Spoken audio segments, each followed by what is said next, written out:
Pixie, কি হয়েছে? খাওয়ার টাইম হয়ে গেছে?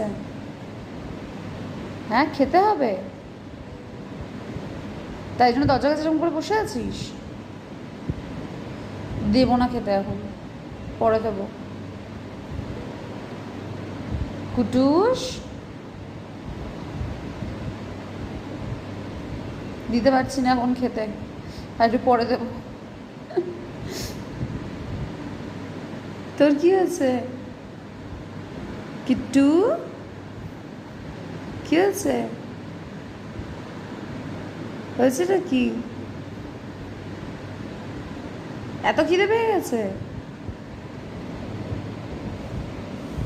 বসে থাক, অপেক্ষা কর, আর একটু পরে দেবো খেতে।